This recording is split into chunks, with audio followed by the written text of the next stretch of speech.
Scandal Squad. Welcome to the chat, the group chat, Celebrity Scandalous. Shout out to my co-host and the person who keeps everything running over here along with me, Lulu Divine Flow. Shout out to Lulu. I'm always I don't know what to say anyway. Y'all, she is our fabulous moderator over here and always keeping me on point. And Lulu, just want to send a shout out to you, especially because I didn't send you a DM, but you always show up because I don't be wanting to bother you. But anyway, you guys, this is some sad news today. It's kind of, I was really shocked. I mean, you just never know when people are going to pass, right? And even though it's a celebrity, it's still like, oh wow, it's shocking. So I'm sure many of you have heard that Angie Stone has passed away. I mean, it's one of the things that we fear for our loved ones: car accidents, plane accidents, any kind of accidents, right? Because it's shocking. It's not like, we had heard that she was sick or anything. So it's just really shocking. So let's start off with this post on the Neighborhood Talk. So the Neighborhood Talk, apparently her daughter. So oftentimes, when we post stuff like this, it's like, well, has the family been notified? Are you guys breaking the news before the family knows? It looks like her daughter was one of the first ones to post it. Lady Diamond, and it says, "My mommy is gone," and just crying. I mean, whew, that's chilling. And it says, "Prayers up. Angie Stone has reportedly passed away. Her daughter makes heartbreaking posts confirming the news. My mommy is gone." The Neighborhood Talk says, "Neighbors, this is so sad. R&B legend Angie Stone has passed away after she was reportedly involved in a tragic car accident. Her daughter, Diamond Stone, took to Facebook to confirm the news." Oh, Lord, this is just sad. The news of her mother's passing. "We will keep her loved ones in our prayers during this difficult time." And then, people are liking the video. I mean, sorry, just liking the post. I mean, this is tragic and sad. And, I was just trying to see anything, more about it, what happened. And I did see a few things. There are a couple people online talking about it. Not a lot of information in terms of what happened. I mean, we know it's a car accident, but let's look at Daily Mail. This is Daily Mail, what they're reporting. TMZ was another one that reported it. It says, "Angie Stone dead at 63. The singer-songwriter was unalived in a car accident following a performance in Alabama." Oh my God. What time was she on the road? And it looks like it was reported early this morning. Angie Stone, best known as a member of the iconic hip-hop group, a hip-hop trio, The Sequence, was unalived in a car crash following a performance in Montgomery, Alabama. The late star's rep, Deborah R. Champagne, confirmed the tragic news to TMZ on Saturday. The accident occurred early Saturday morning and has left her family devastated, I'm sure, as Stone's spokesperson revealed that a number of her clients' loved ones had spoken to her just last night. And this is WSFA, a television station in Montgomery, Alabama, reported on a wreck that appears to be the one that took her life. The outlet reported the accident occurred around 7 a.m. local time and involved a commercial vehicle. Oh my God. She is survived by her son, Michael Archer, and her daughter, Diamond Stone, and 2 grandchildren. And this is her picture. I did a video about it and I had her picture in there, but YouTube is saying no. So they're not pushing the video out. But I used to listen to her song. I don't know if you guys, that song, she says, "My sunshine has come and there's no more tears or rain in my eyes." Lord, I listen to that all the time. Her daughter Diamond confirmed the news with an emotional Facebook post in which she declared, "My mommy is gone."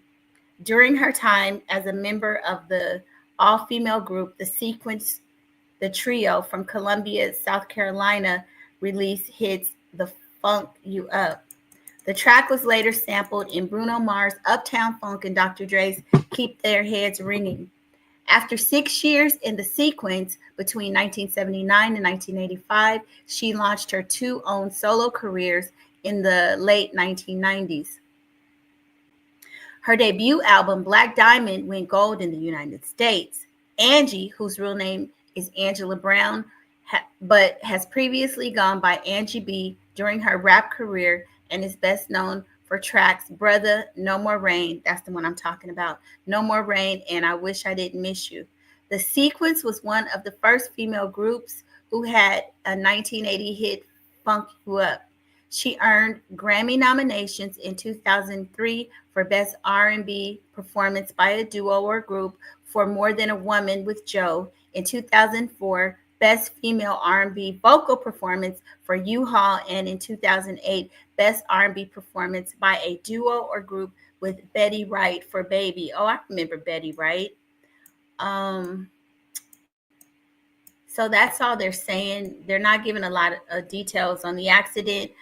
But do you guys remember Angie Stone also played on that show, R&B Divas? I used to watch her on that. And let's go to her. I wanted to show you guys. So this is let me share this. Hold on. I need to stop it for a second. I wanted to share one of her last posts about this. This performance that she was going to do. Let me share it. And you guys let me know if you could hear it. Just let us know everything's good. How y'all been?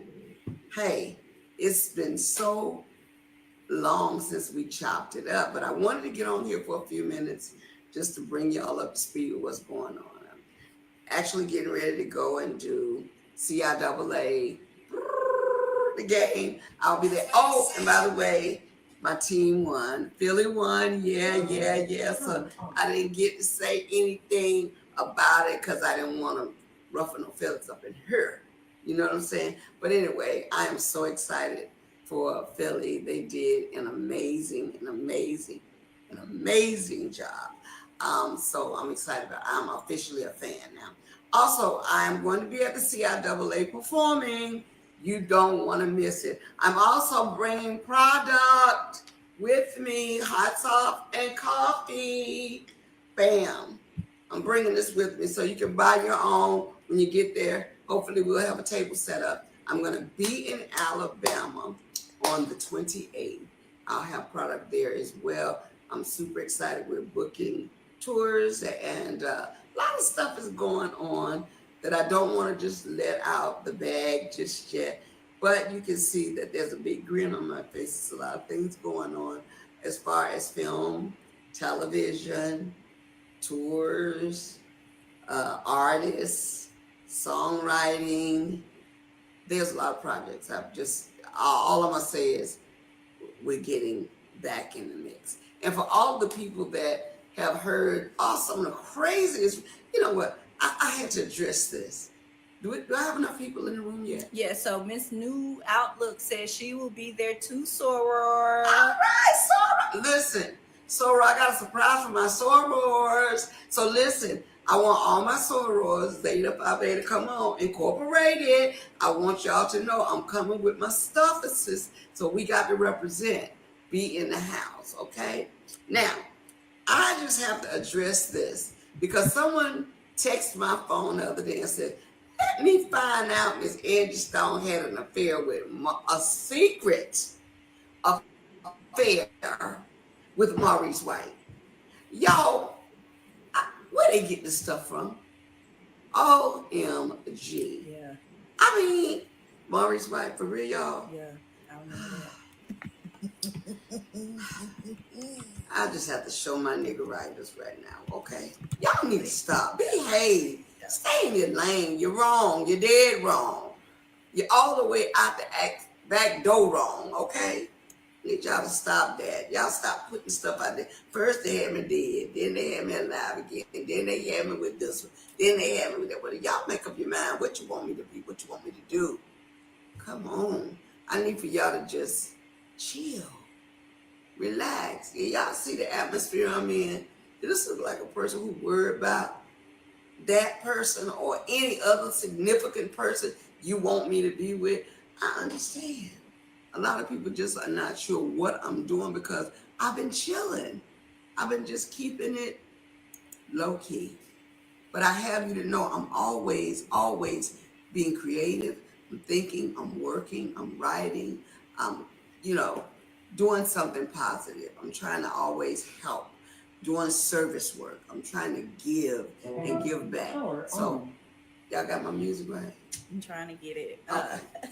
But there it is. So for the most part, I kind of just want you guys to know I'm never just sitting still. I'm always on the move. I'm always doing something. As my career has progressed, over the years I've just learned so much about life. You guys, what we're watching is one of her last posts before, this tragic passing. And this was on, I think it was a week ago, and she was talking about an upcoming performance in Alabama, the one in which she passed, died leaving. I have witnessed a lot of up and coming artists that are about to blow the lid off everything. But yet again, I'm not done yet. I really am excited about. We're booking tours for this year and next year already. We have a tour that's scheduled to go out 2026 already, and I'm excited about that. 2025, we're just getting ready to hit the ground running. And for all the people that are not sure about what they want to do, people say, "Well, last time I saw she was sitting in chair." Yes. I'm a human being. Sometimes my ankles hurt, my feet hurt, my back hurt. Sometimes I just want to sit down. There's nothing wrong with that. Now I see everybody pulling a chair up on stage and sitting there. Did I start something? I guess when you're a leader, people will follow. Yeah, that part. So people are starting to follow now because it's okay. You don't have to run across that stage for an hour and 30 minutes just like a track star. They got people that do that for real. I'm past that part, baby. I want to be able to relax and just do my songs. You come to hear my songs, sit your butt down with me, and just enjoy it. You got it? Now, if I'm in a concert, if I'm in the audience and my boy Chris Brown, of course. You guys, please get the likes up. This was her talking to her IG fans just last week. The arena, I'll cut a sprint. That boy's bad. Okay? There's a lot of people just trying to, why they won't leave Chris Brown? They done got a challenge with residual. And I'm telling you, it's some people putting their foot in that song. Can I ask y'all this? Why y'all let that man have his song? Leave his song alone. He done already made it a hit. Y'all want to make it a hit too, again? But I guess, you know what, let me shut up because you know what? Whoever wrote that, they getting paid every time y'all do that song. They getting more money, and more money. So shout out to Chris Brown. You did one, baby. That's one of my favorite songs this year. As a matter of fact, I thought it was the song of the year. I thought it should have been the song of the year. And I think y'all need to leave Chris Brown alone. For real. Y'all are doing way too much. He was a young man when he went through all the stuff he went through. And it happens, for the lack of another word. It happens. Y'all got to learn to let it go. You feel me? Let this stuff just ride, man. I know some of y'all done seen your dad slap your mama around a couple of times. Ooh. Listen, it happens. It really does. And all I'm going to say is, once that young lady forgave that brother, and it's obvious they love each other, all I'm going to tell a female and a male, ladies, if you don't want to get fire slapped at you, oh my God, do not put your hands on a man. Stop hitting. People hit back now. It's called a reflex. God, that's it. Especially when you grab a nipple or a groin area or, you know what I mean? Y'all, this is Angie Stone talking about Chris Brown, and this was one of her last posts. I want somebody to hit me. I'm gonna knock all the fire out you if you hit me like that. I'm just messing around, y'all. I'm being very transparent right now because I hate how they pick on Chris Brown. I really hate how they doing R. Kelly too. I'm just shut my mouth because everybody say, "Oh, you." I'm not. I'm just a person with a heart, and I believe that if we forgive, as God has forgiven us over and over and over, we will find that we are better people. And I think I just want people to search within themselves to have a forgiving spirit. And I'm not saying that to pardon what they've done, because when you're wrong, you're wrong. You should be punished. But then you have to ask yourself, when, how, or when they learned their lesson, and how did they get there? What brought them to this point? Something had to happen to cause that dysfunction. You feel me? Something had to happen to cause that dysfunction.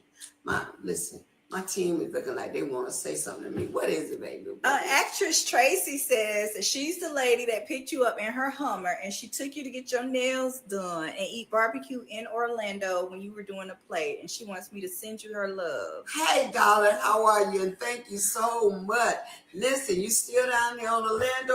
And is that barbecue still good? I'm sure it is.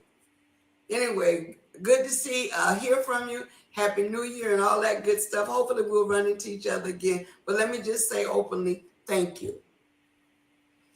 You got Kobe Carter says, Angie, you are still gorgeous. Oh, Kobe, don't make me blush. Y'all, please get the likes up. This is one of Angie Stone's last posts where she was talking about her up and coming performance in Alabama, the one in which she lost her life leaving. People think I'm so ugly. And it's cute because I know my heart is beautiful. And so for the people that show me that genuine love, I'm glad you don't judge a book by the cover, but you look at the inside of a person. I would want to think that everybody knows my heart and my spirit is genuine. So I thank all of you for all the love and support. Amani, it's me, wants to know, she says, Miss Queen, can I be a background singer for you? Hey, Miss Queen, not Miss Queen, Sugar Wooger. Listen, I got to hear you sing first. I don't see why not. I'm always looking for people to do great things. And oh, by the way, that brings me to this point. I'm going to be debuting my House of Flame in a few minutes. Not tonight, but it's on the way. We had to come around a whole nother back door just to try to let you guys see that we are about that life, about exposing and helping young people that want to be seen, heard, and viewed as an artist or a star. We're about to make that happen right here on my channel. So I want y'all to keep it locked and tuned in. Whenever y'all hear that ding dong, subscribe, because I'm on YouTube as well. Subscribe and you'll be surprised at what you're going to find. Okay, we got a lot of requests in the chat to join and go live with you. I don't think we're doing lives with singers today. Oh, they want to go live today? They want to go live with you today. Come on, y'all trying to sing for us? Is that, let me see, we got T. Kruick Chant, Teresa. T. Kruick Chant, okay. And then Sharon Christian and Nicole. Are y'all trying to sing today? Wait a minute, everybody's trying to sing today. This is what I want to do, because I wanted to just remind you guys that, yes, we are going to do that. But we're going to pick a day. Mm-hmm. We're going to pick a day where we're going to go live. And it's just going to be about singing. So what I'd like to do is when we upload the show that I want you guys to see, that will be the day we will give two people an ability to not audition, but to be a part of that release and give you an opportunity to sing live and get your stuff on it. So guess what? If you make that cut, you'll be a part of that next reel. We'll make sure we play it for at least that week. This was the person that made it until the next artist. Hey, loving myself, I saw your message, girl. It's all good. It's all love with both the lounge, Jamil, Lulu. It's all good. As long as you show up, say hey to all of us. It ain't no cheating. And I'm feeling good. How you feeling today? Usually this would really knock me off my socks, but I'm good. We're going everywhere, so just sit tight. I promise you it'll happen. And Study 215 says, I'm your biggest fan. I love you. Study 215, I thank you for being my biggest fan, okay? I hope that you're enjoying the new music And keep it locked because we got more coming. It's a whole nother project I'm working on that you're going to be excited about. AKA Chorus is Hey Soror. Okay, you guys, just so you know, this is Angie's last post. This was a week ago before this incident happened. She was talking about the fact that she was going to be in Alabama on February 28th. So that's what we're listening to. And then she's addressing her sorors. On the 28th, March 1st. Is it March 1st? I'm sorry, I'm doing Alabama. But on March 1st, I will be doing the CIAA. I want all my sorors to come and represent. Okay? Represent. I'm bringing my coffee. I'm bringing my hot sauce, my sorors. I'm going to need my team players in the house. Also, when I go to Alabama. You guys, as she's talking, I just want to, y'all look at her background with that whole, with the sun shining through the trees. If y'all are like, doesn't it almost look like a homecoming? We see this so many times in deaths where it's almost like the light is behind you. Like, look at that picture. That is like, this is her last post. And it's all, how it looks like you're ascending into heaven. You see the clouds, the trees, the skies, the sun. That's what I just noticed that around her. That's crazy to me. Y'all jump in the comments and tell me what you think about that. That's crazy. And I think that's it. We got a lot of comments. We got a lot of haze. We got a lot of sorors. Okay.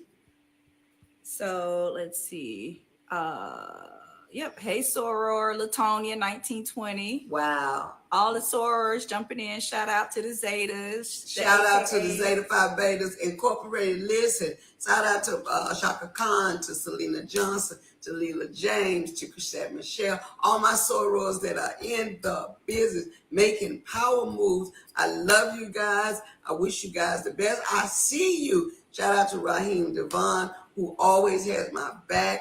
Music Soul Child always has my back. I mean, these people have been holding me down for a hot minute now. Kiki Wyatt, hold me down. Who else? Oh my God. Yana Crawley, Leandria Johnson. I can go on and on. These are the people that are in my media circle. And just recently, I have become, well, not just recently, but I'm getting cool with Jessica Reedy, who I definitely admire, and I think she's a beast. The Walls Group, Molly Music, all these people that.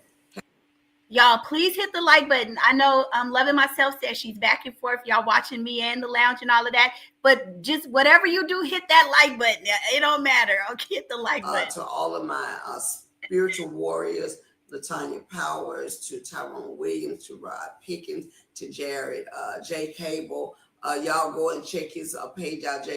And hey, D-Dot, what's up? What's up? Thanks for joining the chat. Hit that like button for me. He's a beast as well. Check him out because he's doing a lot of huge things. Shout out to my daughter, Lady Diamond, to Swaybo Twain, the Sacred Sound, to Ashton Evans. I mean, all the people that are in my immediate circle, to Cornerstone Management, a new management company that is holding me down. I thank you guys from the bottom of my heart. Miss Juanita Wynn for Paxton, Stone Paxton, wherever you are, Sal Benton. Thank you guys so much for being in the clutches with me. LeBeau, Lee Carter Lee, Christopher Williams, Ronnie Lloyd. I mean, I could go on and on. You guys notice how in this video, she is calling out so many people. It's almost like she's saying her goodbyes or acknowledging or giving them their flowers. This is crazy, you guys. So just know this. We will have an alert on my page to let you know when we're going to upload. It'll probably be before the end of the week. We're going to try to get a lot of this stuff lined up, locked in. But in the meantime, yeah, you can go and turn that up because that's the business. This, and I do have the rights to this music. So for all of y'all that's joined me tonight, continue. Okay, you guys, I have to stop it right there because she's playing music, and Dida says, "Poor lady, she was great." I know, Dida. Listen. When I get down, that song, "My Sunshine Has Come." Y'all forgive me because I can't sing. I listen to that so much. It gets me through my depression. Oh my God. I mean, so many people are shocked, right? so many people are shocked. I know you guys have probably already seen the post that her daughter made. And this is, I believe, her daughter. Her daughter is a Lady Diamond. It looks like she's a rapper. She looks like her. You know, I wasn't sure because the post that they have on the neighborhood talk. There's another young lady.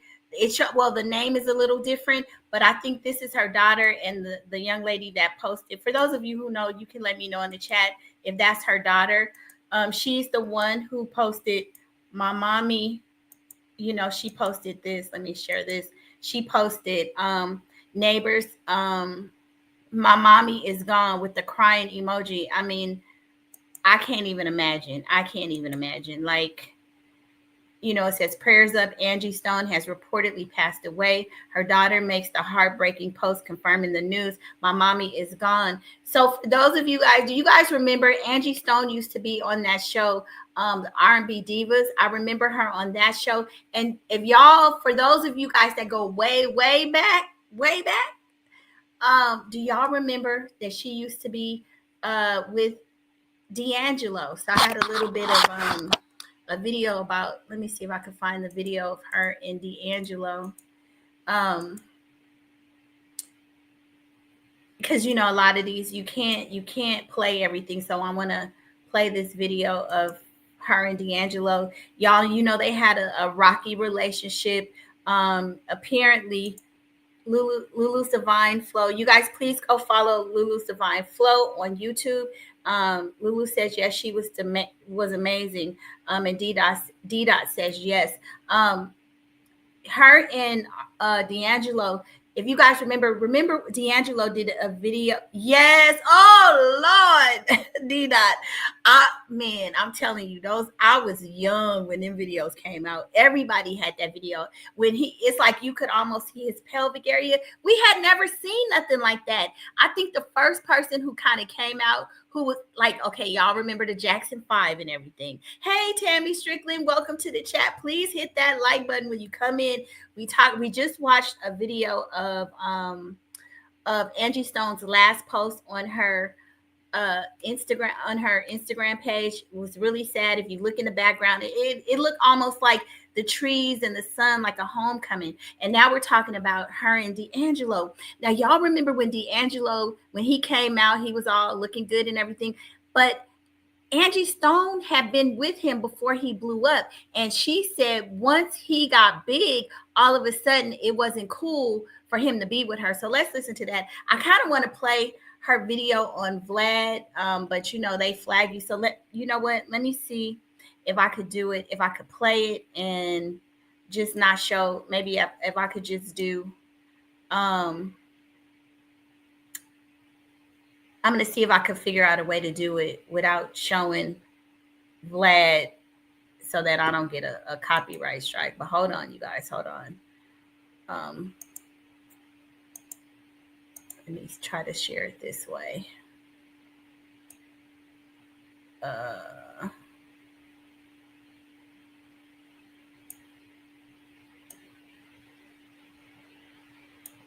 Wait a minute, where is it? That's not it.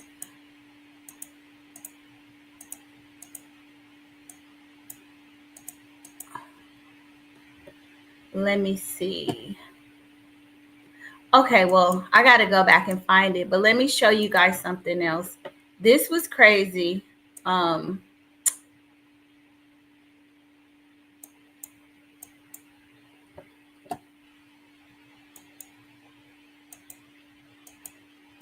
This is the actual scene of the incident. Somebody was there, was passing by.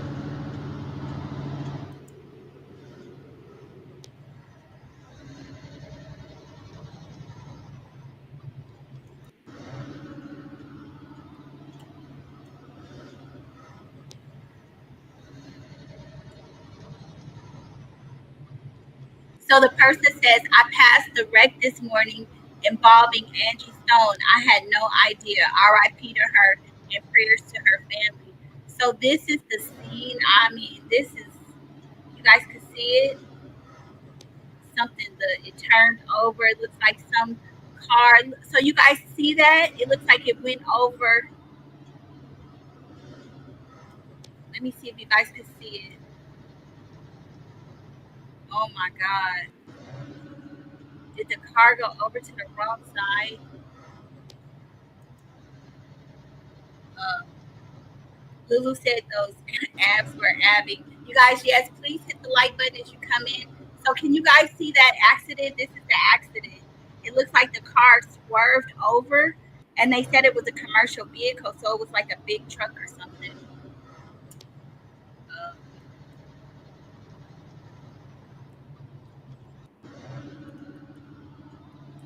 that is just crazy. Uh,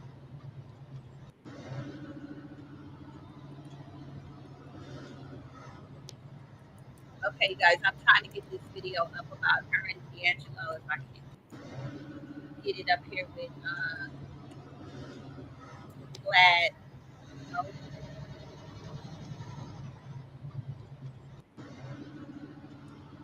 just had it.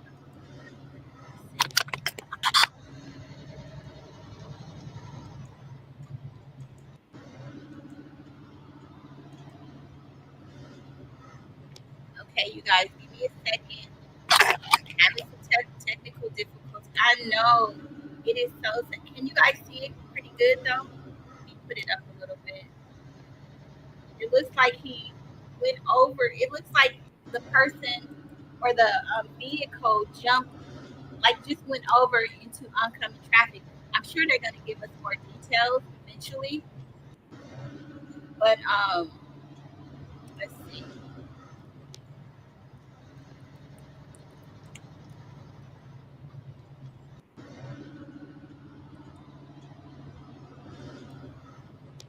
Okay, let's see.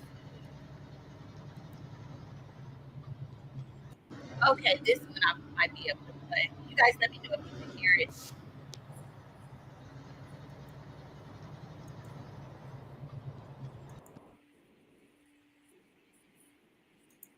Are you guys able to hear it?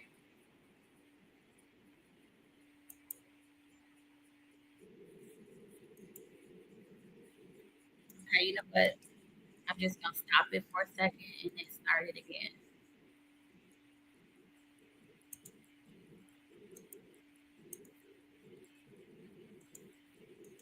Feeling hungry? Head over to rrgsnacks.com. Angie moved on. Feeling hungry? Now you can enjoy our super. Angie was previously married to Rodney Stone from hip hop group Funky 4 Plus 1. Their daughter Diamond was born in 1984. Angie and Rodney's love didn't last, and they eventually got divorced. Angie moved on. After several years, she eventually met the man of her dreams. It's unclear exactly where Angie Stone and D'Angelo met, but according to her interview with GQ magazine, the year was 1993. D'Angelo was a 19-year-old budding musician and high school dropout, while Angie was 31 and singing with a group called Vertical Hold. Angie told GQ that when she met D'Angelo, she knew he would become a superstar, and there was an innocence within him that she became protective of. Some might even say she was a mother figure to him. In an interview with Essence magazine, she described D'Angelo as being awkward. He wore glasses, had short hair, and wore his pants, quote, hanging down to his butt. Angie said, "No one saw his beauty but me." It's unclear when they officially began dating, but after becoming an item, things progressed quickly. Angie became a shoulder for D'Angelo to lean on when he. You guys, please get those likes up. So, before D'Angelo became famous to us, Angie was with him when he was like awkward. Nobody cared about him. So, y'all get into this story. Listen to this. Doubted himself and his talents. She said he suffered from low self-esteem, and she constantly had to remind him how beautiful he was. Angie said she would look at him and tell him one day his lips, his eyes, and everything about him would become famous. D'Angelo contributed to Vertical Hold's 1995 album by co-writing a song with Angie entitled Pray. Vertical Hold broke up shortly after, and Angie briefly joined another group, while D'Angelo focused on kickstarting his career. D'Angelo joined multiple singing groups and even became a winner at the Apollo Theater. As he began crafting the music that would later be featured on his debut album, Angie became his muse. Although he didn't write any songs specifically for her, Angie said their love, her presence, and her spirit all flowed into his music. They were so in tune with each other that they actually started to act a lot alike. Yes, D. Brown Sugar Baby. I remember that album, y'all. I do. Oh my God. Those were the days. They also picked up on each other's musical habits. During an interview with Fox Soul, Angie said she was always a, quote, really tiny girl. Unfortunately, after battling chronic high blood pressure and sarcoidosis, an inflammatory disease that impacts the organs, she was placed on steroids, and the medication caused her to gain an excessive amount of weight. Since D'Angelo fell in love with her when she was smaller and he knew her weight gain was simply a medical issue, Angie said his feelings for her never changed. And since he also struggled with his weight at the start of their relationship, he understood that outward appearances didn't even matter. Although they were in love and loyal to each other, Angie revealed that D'Angelo was a bit controlling and very possessive. She told Essence magazine he was also very jealous and overprotective. But D'Angelo had nothing to worry about when it came to Angie. She said she never gave him a reason to doubt her. She said, I wouldn't even turn my head if he was driving on a freeway because he didn't play that. After signing with EMI Records, his song entitled You Will Know was featured on the Jason's Lyrics soundtrack and was performed by the group Black Men United. Next, it was time for D'Angelo to shine on his own. He recorded all of the tracks for his debut album entitled Brown Sugar. Angie also played a huge role in the formation of the project. She takes credit for helping him create the songs Jones in My Bones and Cruisin', and she also braided his hair so he would look presentable during the photo shoot for the album cover. Angie said it wasn't until the album was released in July 1995 that people started to notice how handsome he was. And in addition, they started to make comments about how he was too fine to be with someone like her. And then I was in love with a sex symbol, and he was fine. And can you guys get the likes up? Let's get the likes up, y'all. I was looking like, how did she get he? It was a huge blow to her ego, but she and D'Angelo's relationship was still solid and going strong. In September 1996, they attended an event described as fashion designer Giorgio Armani's tribute to D'Angelo. They rented a limo, and as they were driving to the venue, the car pulled over. Angie said D'Angelo was asked to get into another car where he would be escorted to the event by Vivica A. Fox. Angie told GQ, it was a Hollywood moment. They wanted a trophy girl. I had to walk in. Wait a minute. I never heard this story before. I had heard that, they didn't want her with him because they felt like she didn't represent the image of the type of woman that should be with a sex symbol. Because you guys all know that when these guys get big, first of all, they really want women to think you're single, number one, because that's how you get more female fans. But I didn't know they did this. That is horrible. You guys, let's get the likes up. Oh my goodness, this is terrible.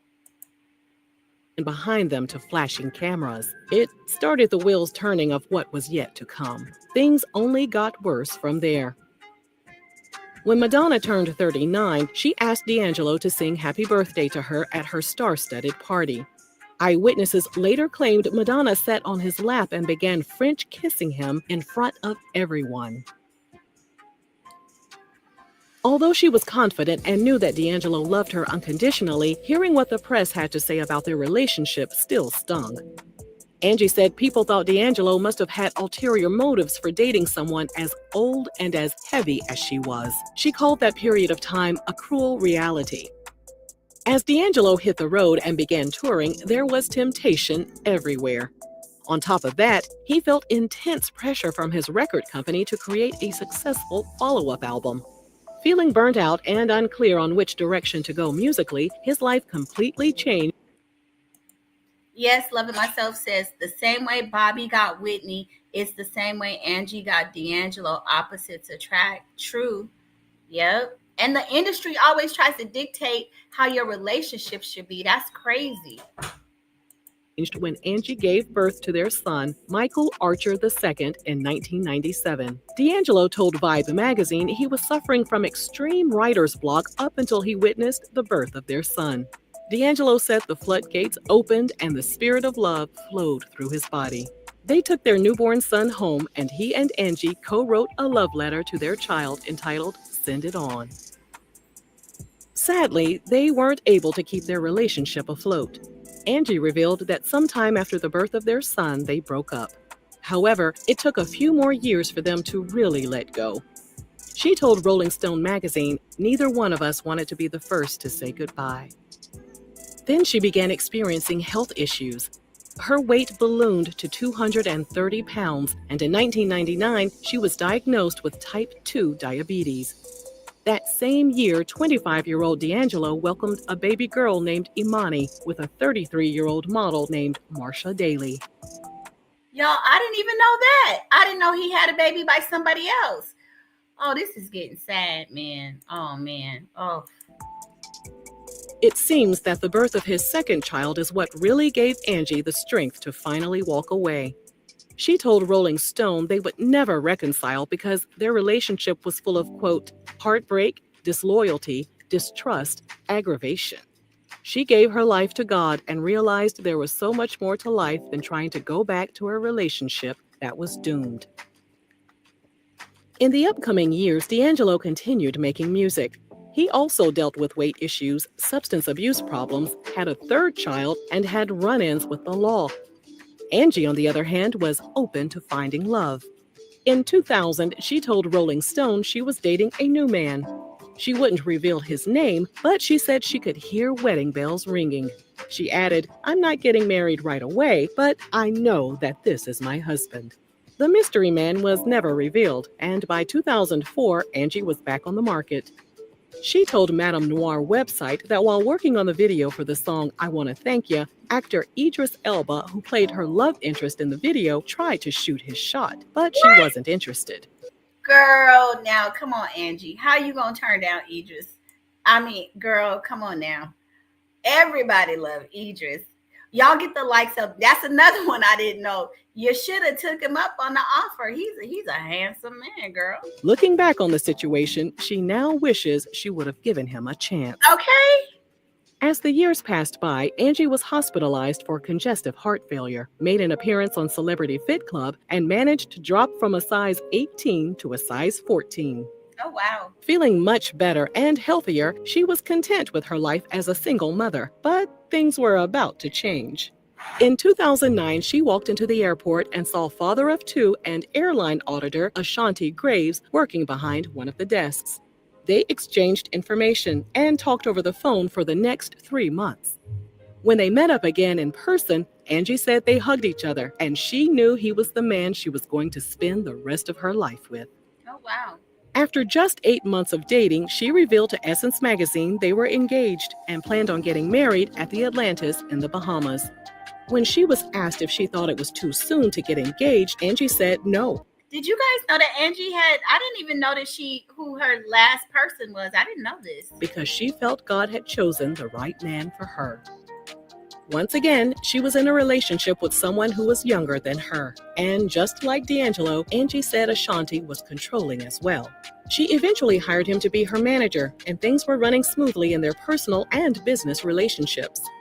Ashanti also stepped in and played the role of a father figure for her children, especially the son she shared with D'Angelo. Angie said D'Angelo was so busy getting his career and his life back on track that he didn't have time to play a significant role in their son's life. Oh, wow. Even though their wedding location was picked out, Angie was taking her time finding a dress and planning out all the little details. Instead of tying the knot, she focused more on her acting and music career. In May 2013, she joined season 2. See, you guys, that's what I was talking about when she was on the Diva show. You guys, please get the likes up. Let's get the likes up. Of R&B Divas Atlanta. Reality shows are no stranger to drama, but no one would ever suspect that the most scandalous event would happen off camera. Sources close to Angie told the YBF website that Ashanti was having an affair with a member of the show's production crew. Oh, A wow. second source told the website that Angie ended their engagement and fired him as her manager. Years later, Angie told Ebony magazine the rumors about Ashanti cheating on her were true. Not only was he hooking up with someone on the R&B Divas production team, but she found out he was also dating 5 other women. Angie said, "I was the only one with blinders, but when I saw what was going on, I made a decision to walk away." Ashanti went on to marry someone else and apparently got divorced shortly after. In the upcoming years, Angie's love life has taken a back seat to her family issues. A March 2015 altercation ended with her 30-year-old daughter getting her front teeth knocked out and Angie getting locked up. As of this video, Angie is still looking for love, but she's more focused on her family. She told Big Issue North website she has children and grandchildren to feed, so she doesn't know when she'll finally be able to settle down. We wish Angie and her family nothing but the best and hope she finds the love she truly deserves. Let us know your thoughts about her relationship history, and thanks for watching Real Reality Gossip. Well, you guys, that's some stuff about her I didn't even know. I did watch that show, but I didn't know it ended like that. Now, here's some stuff about her and D'Angelo. She did an interview on Vlad TV, so let's check that out. And you guys, please, let's get the likes up, you guys. Let's get the likes up.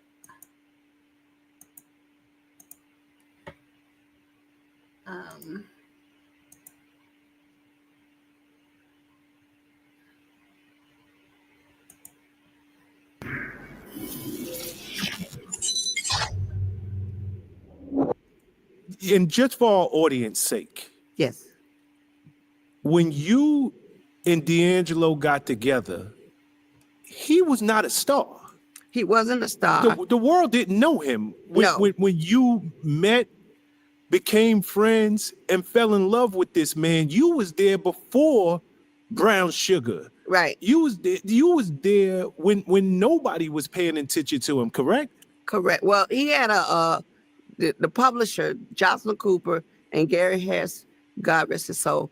They saw his talent, but they could not hone in on his talent because in their mind, he wasn't consistent. So the thing was, let us hook him up with Angie because she's good at this stuff. So when they hooked us up, it was to hook us up to write and to work and for me to help develop, with him, his craft, and to write with him. So the world didn't know him. He had weight on him at the time. A lot of people see him all cut up, and it's just like, look at this fine, gorgeous man. No, he wasn't all of that. When I met him, he was overweight. He was hiding behind clothes. He was doing his thing, but I never judged him for what he looks like. I was working with what I thought was a great artist.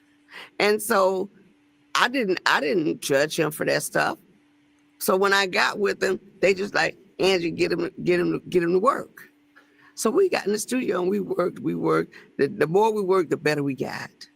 Mm-hmm. And so once they were trying to finish the Brown Sugar album, they couldn't get him to finish the album. We stayed in there to Christmas Day in the studio. I toppled my whole Christmas to stay in there with him to get that album finished because I was a no-nonsense producer. And I mean, he produced his own music, but I was that entity that says, no, we got to get this done. And so we got it done. And as a result, Christmas Day, the album was finished. Everybody was so happy, like, oh my God, he finished the album finally. And we left and went out of town after that for Christmas. But at that time, I began to be credited for helping him finish the album. That would be a thing that one day would hurt me more than anything, because after I began to get the accolades for helping him to get it done, something he couldn't get finished. After I began to get the accolades, it turned into a love-hate relationship. I could have did this without her. Yeah, it became angry. And then I think all the necessary powers that be that wanted to push up on that, they pretty much kind of fed that to the public. So it made it look like, oh, she's doing it. I didn't have to do it. My proof was in my work ethic. And at the end of the day, they started saying she around here telling everybody she did it. No, no, no, no, no.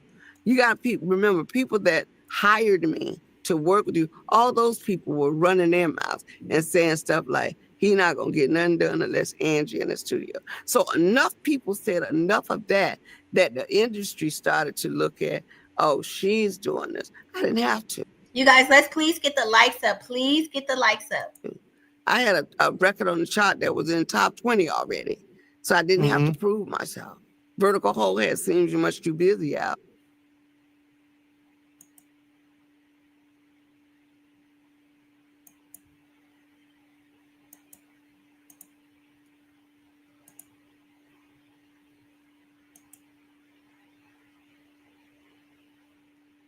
That's so crazy. This is crazy, you guys.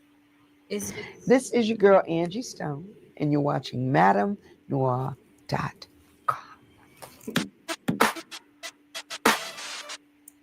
That he should come and help Angie Stone. It was a dream that he felt God gave him to reach back and help me.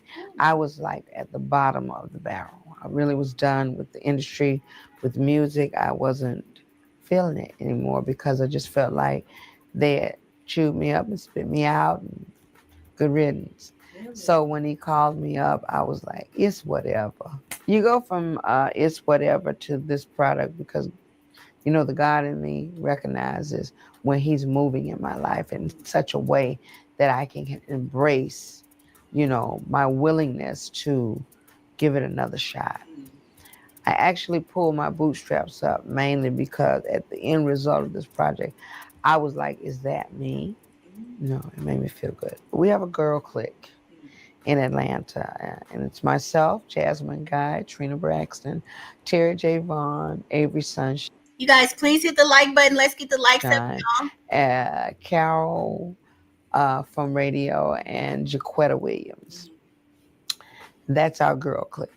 And whenever somebody has a birthday, whenever someone needs a boost, a pick me up, whenever somebody's going through, our girl clique gets together and say, okay, Angie needs us right now. And we go out, we laugh, we cry, but we really support each other. So that's how Trina and I connect. Trina started bringing one of her other sisters, and now everybody wants to be down. So it's a good thing. Not at all. Why? Because they didn't listen. The reality show was designed to reignite their solo careers. Instead, they made it about mess, fighting, arguing, because Nene Leakes had her big reality show movement moment. And I think that everybody felt like that was the thing to go for. They missed it altogether. So when I walked off, I was done with that particular show. It all depends on who's watching. For a label, they would say it helped my brand. But for me personally, I would say it hurt my brand because I had to build back the credibility that I had that was toyed with, you know, mocked, so to speak. You know, I would never steal a tour. I would never, ever, I would never do that. And just to have to go explain that over and over was just like, really? Why would I steal a tour? What tour do you have for me to steal? And it was just like, really? I couldn't deal with that drama. Yeah. They made fun of me wanting them to sing all the time. And I'm like, okay, I'm not out. What really used to get me is they used to say, Miss Angie. And I'm looking like, chick, you were 2 years younger than me, Miss so-and-so. So, you know, I say, if you call me that one more time, I'm going to address you the same way because you're over 40. So let's keep it 100. You know, how dare you over 40? Miss Angie, Miss Seeley. That's what I should have been saying, you know. That wore me out because they What it told me is that they really feared my legacy. It told me that they really feared this older chick in the room is the one that's sold 10 million albums worldwide. Who are you? You're a missus. You're a missus. You're a miss. Excuse me, but so are you. I think it helped us. I think it helped my daughter more. So because I was already in a place of trying to heal. And she just wanted to be heard. And I think that once she got it all out and there was no place else to go, she could now begin to forgive herself. So we're in a great space right now. She's doing better, and I'm still supportive. Is she still living with you? No, she's not. She's living with my mom now, but she's on her Get the likes up, please. Get the likes up. This is Angie Stone talking about her relationship with her daughter. You guys know they had a bit of a troubled past. way into her own place right now. He is history, and so is she. Okay. Yeah, I the only reason I didn't elaborate on it because I really don't want to give him any more shine. And I think, to talk about him is really to toot his horn now. He would not get a speck of social media, Modia, none of that from me. So it's over. One of the things that we have to take into consideration is we are dealing with reality TV.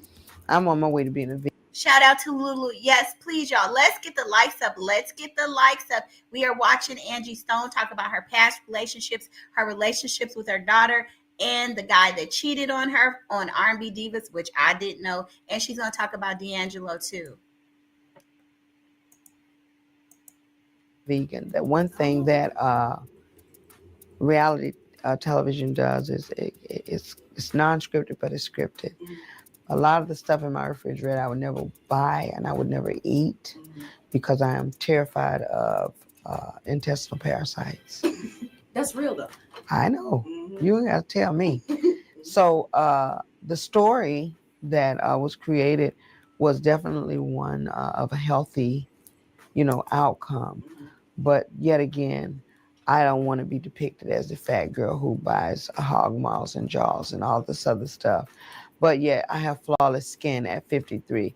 I drink a lot of water. I don't drink sodas. These are the things that were overlooked in the namesake of reality TV shows. So yes, Layla and I are friends because we know what time it is. And it's a job at the end of the day. Okay, the song is called Did You Forget About Me? And I never told Billboard verbatim it was about D'Angelo because the song was written metaphorically. The question was asked to God, did you forget about me? The outcome of the story is about a soulmate, a love that was interrupted. When asked, what do you think and who do you think the song is about? Because there is a clue in the song. But I've loved not only D'Angelo, I've loved other men, but at this point, it's safe to say it could possibly be about D'Angelo. Possibly. I love the fact that he ventured on waters that had never been treaded, that had been treaded, but in this generation of music, I think that he went. Hey Kwame, welcome to the chat. Welcome. Yes, RIP. This is so sad. We're just kind of going over her legacy and going over some of the highlights of her life, which D'Angelo was one of the big pieces to her life. She loved him. Please get the likes up, y'all. Far out there. I think that the songwriter might have been able to write some lyrics that we could understand and he could have performed them where we really could understand. I think for the most part, he's a genius. I think his ability to embrace a song just because he's being told that it's great does not mean you compromise your greatness for comfortable sailing. Because to be honest with you, if I had been in the picture, I never would have allowed it to go down that way. I would have fought for him to sing clearer and for me to understand what he's saying, whether he got mad at me or not. And that's kind of why our kinship was so great back in the day, because you understood at least the parts you didn't understand. You know what I mean? It didn't matter because you got the gist of the song. And I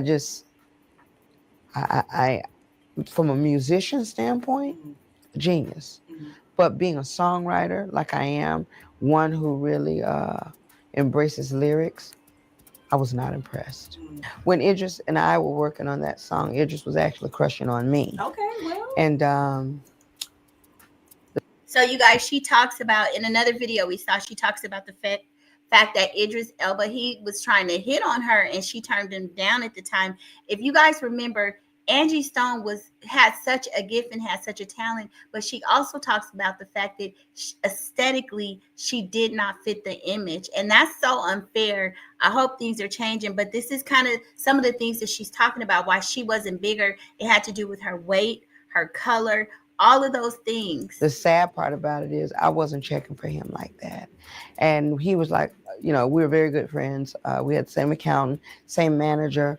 And for a very long time, he made it very public that he was in love with Angie Stone. And I had already been with D'Angelo. And I don't know whether it was these good looking guys just digging Angie Stone, but we became very close, but not in that way. So Idris actually did a treatment for a video for me.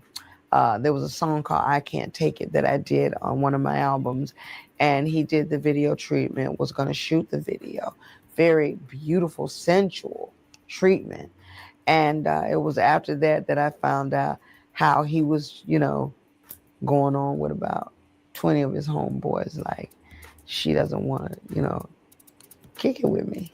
And he's a Virgo. I've never been with a Virgo. And I'm like, but the beauty of it is we're very good friends, and he did. I want to thank you. There is one weak moment that I have because I have a thing for beautiful teeth. And he came to the door, and I opened the door, and he was twirling his toothpick around in his teeth. And I fell on the side of the door like, okay, what's happening to me?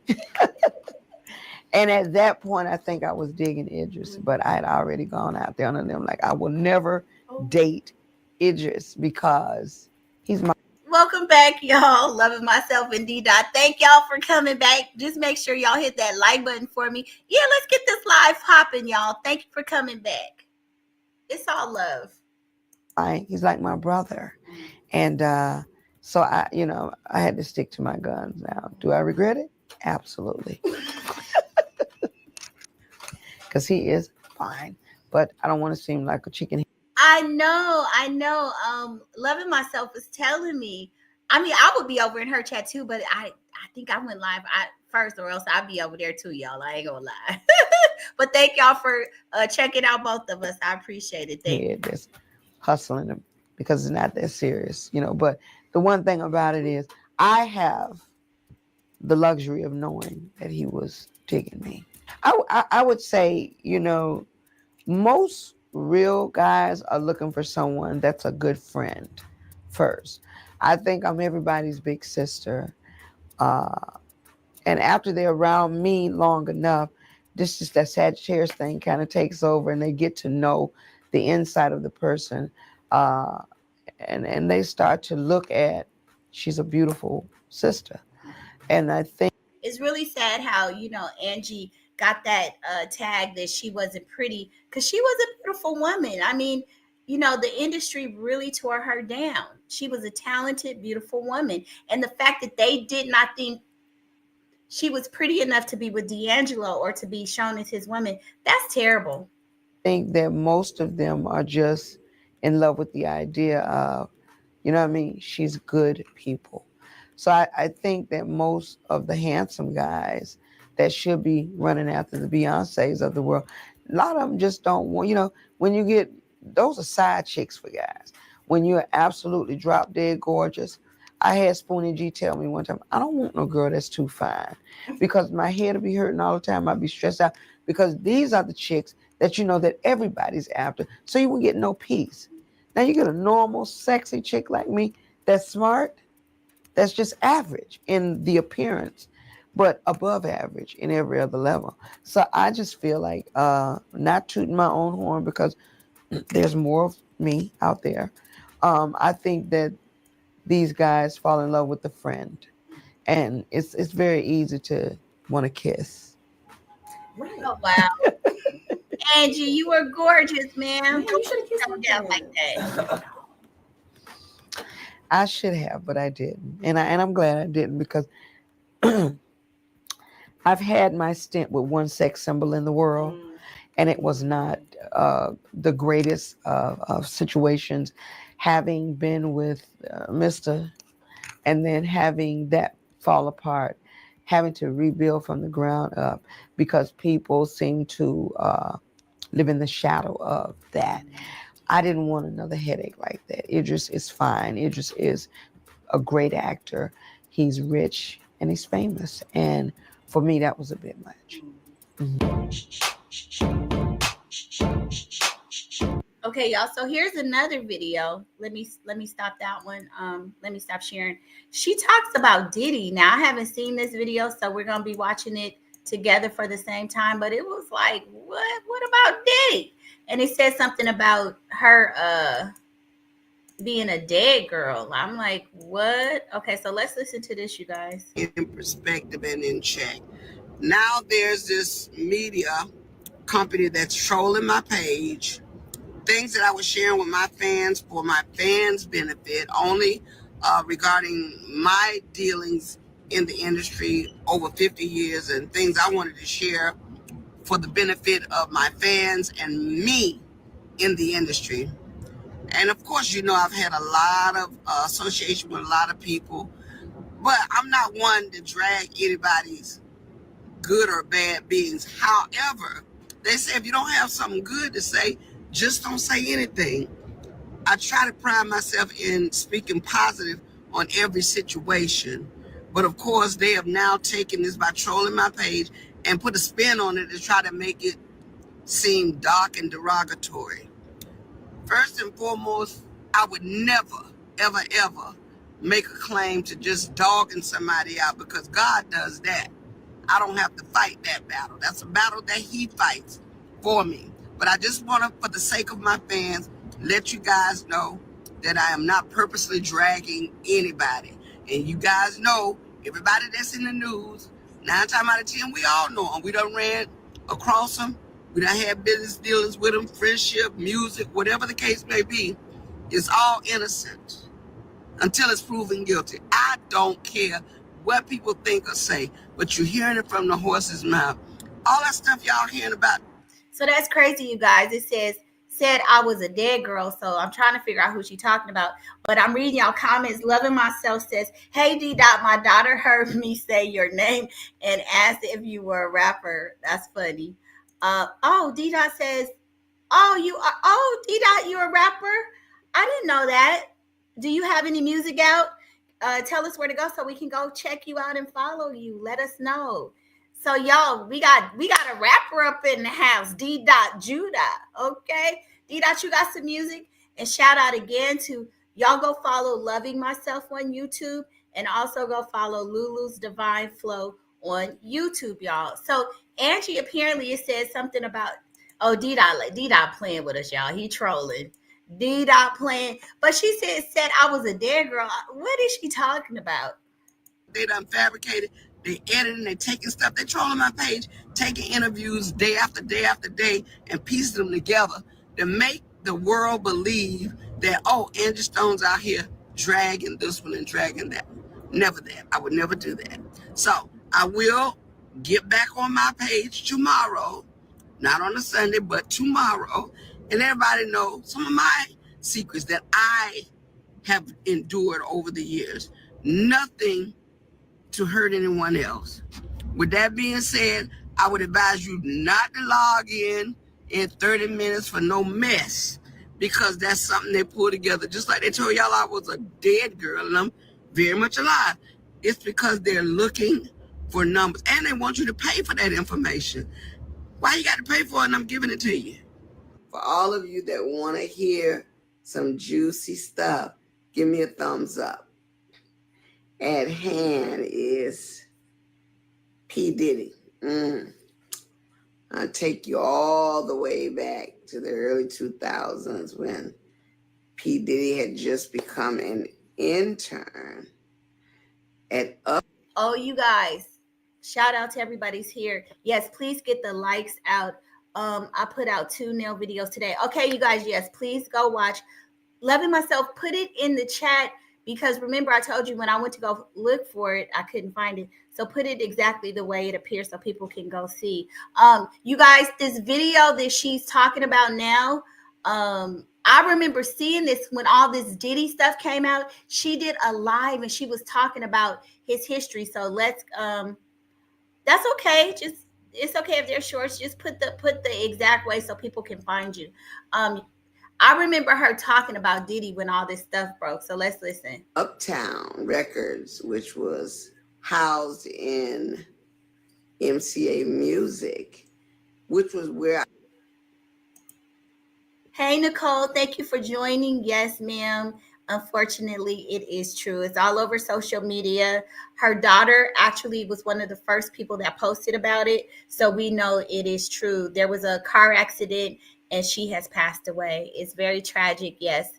And that's why people all over are doing, memorials and everything. Yes, it is true. Very sad, but true. I just happened to have a publishing deal as an MCA songwriter. Woo! Can we get into it, guys?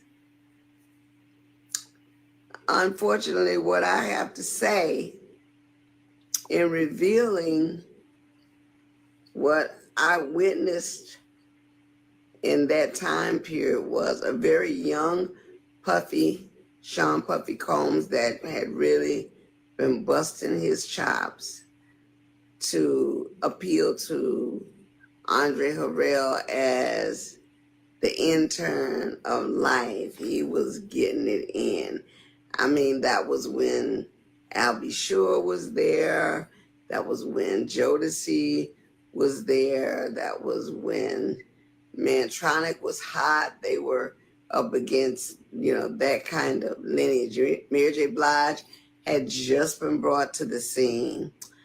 I just happened to be a fly on the wall at the time. Unlike so many other people that say they were there, I actually was on the ground floor of the groundbreaking P. Diddy as an intern, Mary J. Blige as a new artist, Total, and so many others that were coming through to the Uptown camp. I had never seen a hustle so intense as P. Diddy. He would run through MCA Records like he owned the place. I mean, he would dot. I'm like, who is that skinny little kid? He looks very much like his son looks now. I mean, it's uncanny, but it's almost identical. But he was running through that building like I am the man, and if I'm not that man yet, I will be. Y'all, let's get the likes up. Let's get the likes up. And I do remember her doing this video about Diddy. That's crazy. I do remember this. Soon enough, lo and behold, there was a writing room. I was an MCA songwriter at the time. I had just penned the song "Seems You Much Too Busy" by the group Vertical Hole. I know y'all remember that song. If you don't, go to YouTube, type in Vertical Hole and the song "Seems You Much Too Busy." You will see a 3-member group there singing, and I'm in the dark. That was what they did because I was overweight and they didn't want anybody to know how overweight I was. So they shadowed me in the dark. So all you saw was my face. That was an attempt to cover me so that it wouldn't hurt the sales of the record. At the time, it was very disheartening because I didn't think the way it had anything to do with my voice. You had 2 Tons of Fun. You had all these other big women that was out there putting it down, from CNC Music Factory and, so many other people who wasn't caught up with that. But I just happened to be. See, that's terrible how the industry really, I mean, we know that they're selling sex, they're selling what you look like, but it's sad that these people that are so talented, look how Diddy destroyed so many people's lives. that had no talent or not as talented. So it didn't matter what they looked like as long as they was bending over for him. But these people who really have vocal abilities, what difference does it make what you look like? That's crazy. Be at a company where they were anal about how big you were. Unfortunately for me, I couldn't help it. The medication that I was taking at the time, which was prednisone, rendered me to be overweight. It was no way around it. Couldn't get lipo. I couldn't be cut, period, because you would bleed out. So that was something I had to skate across. Anyway, Puffy just happened to be an intern extraordinaire. And I can remember a gentleman by the name of Kurt Woodley, who was working for Andre Harrell at Uptown. And I come out of the booth from the writing room, which is a space that we all share, Uptown, the studio, the publishing office. Tita Gray or James Jackson's office was right there on the shoulder of the corner, the east side of the building. And when I came out, Mary J. Blige's then manager let me know. He says, "Hey, can I talk to you for a minute?" And he said, "My name is Kurt Woodley." I said, "Yeah."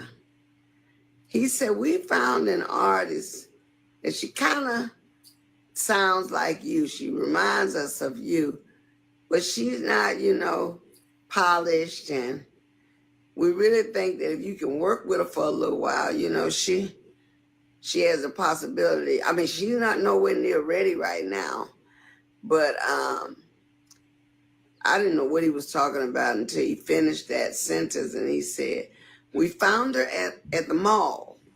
She was out there doing karaoke. She was doing Anita Baker's music on a karaoke, and they discovered her. It just happened to be Mary J. Blige. And so they said, can you think you can work with her?"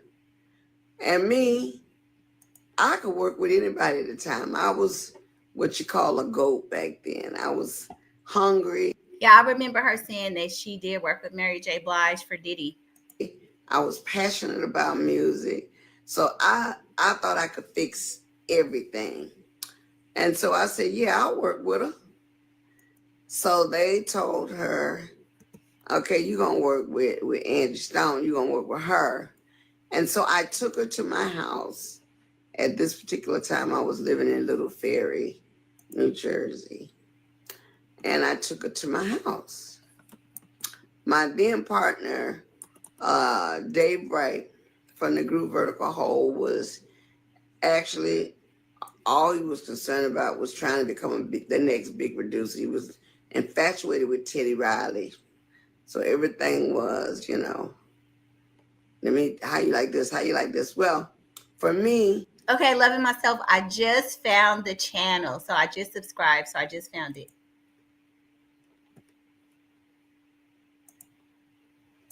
It was cool because at that time, Prince, that's right, the Prince, had given me all of his equipment. I had a Juno 106 that I prided. That was my pride and joy because Prince had used that to cut Jill Jones's material, his material.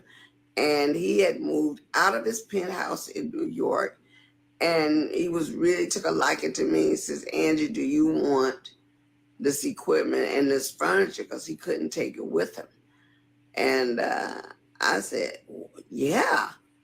I mean, he had zebra rugs, all purple leather furniture. It was awesome. And at the time, I couldn't fit it all in my house. So I said, "I'm still working a 9 to 5. It's been rough." I said, "But I'll find a storage place and put it into a storage place." I kept the keyboards and stuff in my house. The furniture and all that stuff went into a storage house near the west side. Lo and behold, I fell behind on the bill. This is very sickening because it should never have happened. And I went one day to settle my bill, and the building had sold all my furniture that Prince had given me. So somewhere, somehow, someone is sitting with all of Prince's stuff in their space, and they don't have a clue that they have Prince's stuff. The Juno 106, which was the keyboard I started recording on, uh, Dave Bright and I broke up, and he kept it, kind of like hold it over my head. But enough of that story. Let me get back to the Mary J. Blige. Yeah, girl, get back to the Mary J. Blige. Mary J. Blige comes to my house in New Jersey, in Little Ferry, New Jersey. And I had written this song called I Ain't Taking No Shorts. I wrote the song because they at Uptown, Kurt Woodley, Puffy, all of the powers that be was saying she ain't ready. She got to get her look together. We don't like the way she looks. And I thought she was very cool. She was average looking young teenager that, you know, obviously had to grow into womanhood, but she wasn't a bad looking girl at all. And you can clearly see that, given her beautiful features, that she was an attractive girl, but they looked at her as hood girl. And so I was angry for her, and I took the position, okay, I'm gonna write some words that you can really sink your teeth into. And the song was I Ain't Taking No Shorts. No, not this time. And the first line of that song was, baby, don't you know what time it is? Time for me to begin to live. She going out here with all the stops saying, y'all can say what you want about me, but I'm going to be that chick. You wait and see. And Mary sung that song with all her heart. We never got to finish the song, but I believe I heard Mary speak of the song maybe one time since her success took over. And she would always say, boy, Angie Stone's a very pretty girl. And I can remember I ain't taking no shorts. And that was You guys, let's get the likes up. Let's get the likes up. This is Angie Stone talking about her time with Diddy, Mary J. Blige, like stuff back in the day. And she came out with this video after Diddy had got locked up. So y'all, let's take a listen. Get the likes all up. I needed to be acknowledged that she never forgot. But I know that those lyrics put a bout of self-esteem in her spirit that day that says, you know what, they're not going to treat me any kind of way. So by the time they did find Mary J. Blige's it spot, she became that it girl. If you can recall the group, the sequence that I was with at the time, we used to wear these metallic jackets with these white cheerleader skirts. You got to remember, we came from being cheerleaders. It wasn't very long after that Mary J. Blige was seen on a brownstone set of steps with a football jersey on and a white cheerleader skirt. Well, I was in my feelings because nobody in New York was wearing those tennis skirts. The sequence brought those tennis skirts to reality, and Mary J. Blige made those skirts famous. She wore it, and then the next thing you know, everybody wanted to be like Mary J. Blige. But I personally took it as she got some of that Angie Stone energy in her system, and she went out there like the beast she ended up being. She don't never have to really acknowledge me, but I was surprised at the end of the day when my song that we talked about the other day, Every Day and Die, was leaked on her project. I really thought you had a lot more respect for me than that. After all, my love and my hard work and perseverance with you was genuine. So that's my secret uh, rendition of that whole Uptown scandal. Now, the other piece of the puzzle that you guys would want to know is, I know you recall back then when they had that big uh, uh, concert down at the college, and all the stampedes, and people were killed, and Father MCs. Okay, you guys, she's gonna break some behind the scenes information about Diddy. Yes, let's get the likes up, y'all. She talking about that situation where Diddy had the stampede. Baby mama lost her baby in life. It was just a mess. And people were crushed at the door. Well, I'll tell you this. Up until that time, Puffy, like I said, was all over Uptown. He was the man. He was the one that wanted to be recognized for this. I'm doing this. I'm doing this. And so, very often, he would look right past me. I would be there and he would just keep it moving, wouldn't say anything. I can remember when there were gunmen standing in the hallway at MCA because so many threats had gone out because he and Heavy D, bless his heart and rest his soul, had been together on that party. And all the threats that went out that they were going to do this and they were going to do that, it really resonated and hit home with Puffy. I just happened to be in the studio this particular day. And because he never, ever really bothered with me or spoke to me in that fashion, I wasn't a part of Uptown. I was just at MCA. On this particular day, I was coming off the elevator. I will never forget it as long as I live. And Puffy came to me, first time, speaking to me as a decent human being. And he said, "Hey, Miss Stone." I said, "Yeah, what's up?" He said, "How are you?" I said, "I'm fine. I'm shocked you speaking to me." He said, "Miss Stone, would you please pray with me?" I said, "Well, of course." When he asked me to pray with him, I believe at that moment Puffy was terrified for his life. Oh wow, that's crazy. So, people do say that he has a strong religious, but you would never know the way he acts. Let's get those likes up, y'all. Let's get the likes up. You would just never know that he had a spiritual I side. think that he was Act like the afraid devil. because all of the things that had gone out and about that party, they were singling him out, and I don't think that he thought he was going to survive it. And I was just happy that whenever he didn't speak to me, I knew he couldn't see me.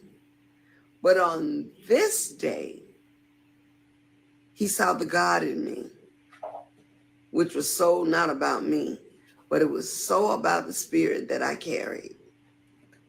And I can honestly tell you that this particular day, I stood there and I prayed with Sean, P. Diddy, Puffy, Combs, because he cried out for help. Does that excuse his ongoing behavior?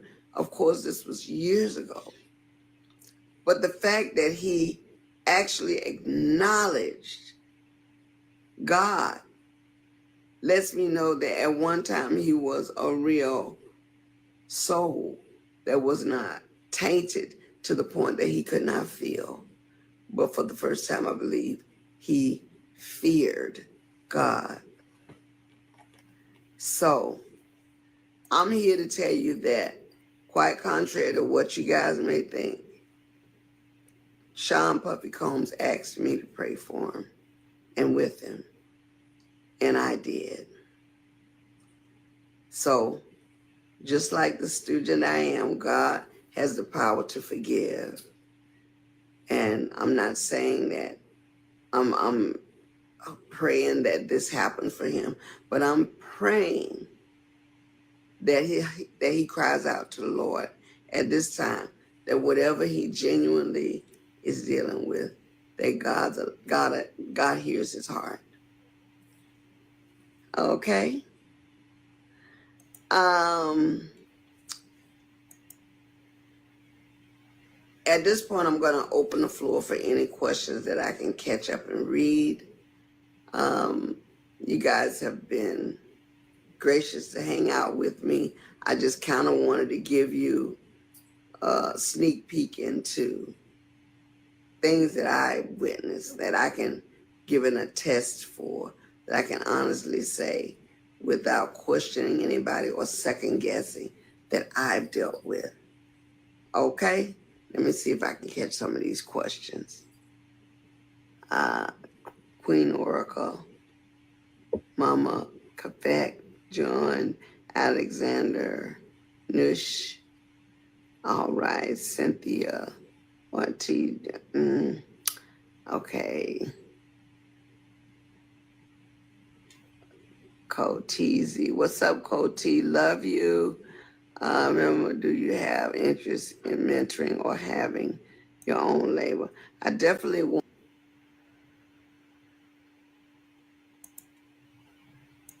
to be mentored when it comes down to this industry. You need to have a covering over you to protect you.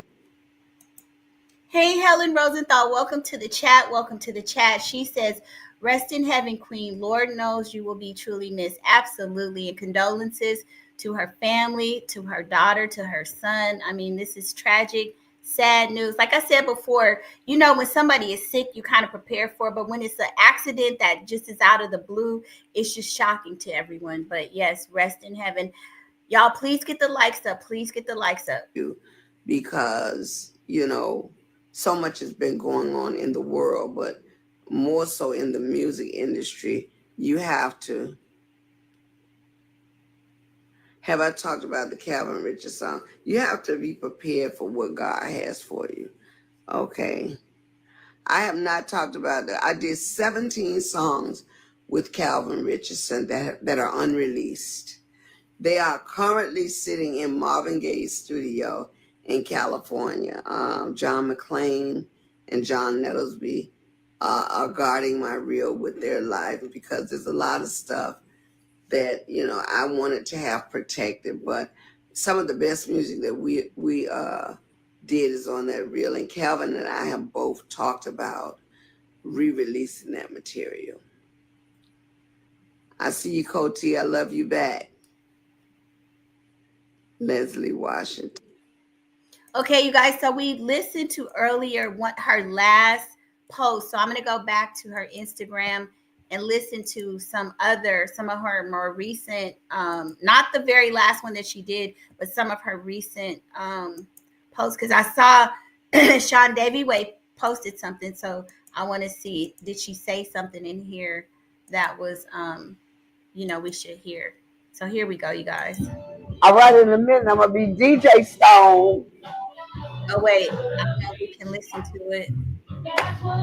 Okay, you guys can't listen to that because it's got music. But this is her last post. Come on in, come on in. Where's my music at? Oh my God. Let me get my music going. Uh-oh. Ashton here. Somebody take my yeah. Let me get right. I gotta always have that vibe to just let us know everything. So we listened to this. How y'all been? This was one of her last posts, and she was shouting out her sorors, and she was telling people that she was going to be in Alabama on the 28th. See what's going on. I'm actually getting ready to go and do CIAA, the game. I'll be there. Oh, and by the way, my team won. Philly won. Yeah. So I didn't get to say anything. You guys noticed she lost a lot of weight recently too. She had lost a lot of weight from earlier reports. She was a diabetic, so she was looking good. They did an amazing job. So I'm excited about it. I'm officially a fan now. Also, I'm going to be at the CIAA performing. You don't want to miss it. I'm also bringing product with me, hot sauce and coffee. You guys, this is her last post that she posted just a week ago. You get there, hopefully we'll have a table set up. I'm going to be in Alabama on the 28th. I'll have product there as well. I'm super excited. We're booking tours and a lot of stuff is going on that I don't want to just let out the bag just yet. But you can see that there's a big grin on my face. There's a lot of things going on as far as film, television, tours, artists, songwriting. There's a lot of projects. All I'm going to say is we're getting back in the mix. And for all the people that have heard, some of the craziest, you know what? I had to address this. Do I have enough people in the room yet? Yeah, so Miss New Outlook says she will be there too, Soror. All right, Soror. Listen, Soror, I got a surprise for my Sorors. So listen, I want all my Sorors, Zeta Phi Beta, come on, Incorporated. I want y'all to know I'm coming with my stuffuses, so we got to represent, be in the house, okay? Now, I just have to address this because someone texted my phone the other day and said, let me find out Miss Angie Stone had an affair with a secret affair with Maurice White. Y'all, where they get this stuff from?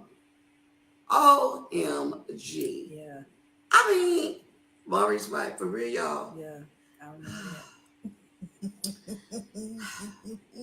I just have to show my nigga riders right now, okay? Y'all need to stop. Behave. Stay in your lane. You're wrong. You're dead wrong. You're all the way out the back door wrong, okay? Need y'all to stop that. Y'all stop putting stuff out there. First they had me dead, then they had me alive again, then they had me with this one, then they had me with that one. Y'all make up your mind what you want me to be, what you want me to do. Come on. I need for y'all to just chill. Relax. Yeah, y'all see the atmosphere I'm in. This looks like a person who worried about that person or any other significant person you want me to be with. I understand. A lot of people just are not sure what I'm doing because I've been chilling. I've been just keeping it low key. You guys, it's kind of weird too. I was earlier when I first started doing research on this. Apparently, there had recently been a rumor that she was unalive. That's crazy. So when she just made that comment, y'all want me dead, that's what she's talking about, that they had said that she had passed before. That's crazy. So for the most part, get the likes up, y'all. Let's get the likes want up. You guys to know I'm never just sitting still. I'm always on the move. I'm always doing something. As my career has progressed, over the years, I've just learned so much about life and just endowing in so many areas that a lot of people just want to know just what it is I'm doing. One thing I can tell you for certain is I always keep my eye out for the new talent that's up and coming. And trust me, I see a lot. I mean, I have witnessed a lot of up and coming artists that are about to blow the lid off everything. But yet again, I'm not done yet. I really am excited about. We're booking tours for this year and next year already. We have a tour that's scheduled to go out 2026 already, and I'm excited about that. 2025, we're just getting ready to hit the ground running. And for all the people. Y'all, that's crazy. She was still working. You see her talking about the fact that she had a tour booked in 2026.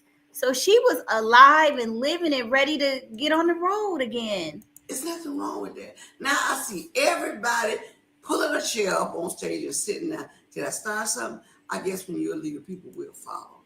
Yeah, that part. So people are starting to follow now because it's okay. You don't have to run across that stage for an hour and 30 minutes just like a track star. They got people that do that for real. I'm past that part, baby. I want to be able to relax and just do my. You guys, this was her last post on her Instagram page. Butt down. Just a week ago. Just enjoy it. You got it? Now, if I'm in a concert, if I'm in the audience and my boy Chris Brown, of course, gets on stage, I might run across the Coliseum here, the arena. I'll cut a sprint. That boy's bad. Okay? There's a lot of people just trying. You guys, I'm going to go ahead and look at another one. I saw this video. It talks about what happened to her in the industry, something I haven't seen. So let me pause this one for a minute because I'm really interested just to see what they're talking about. Let's see. The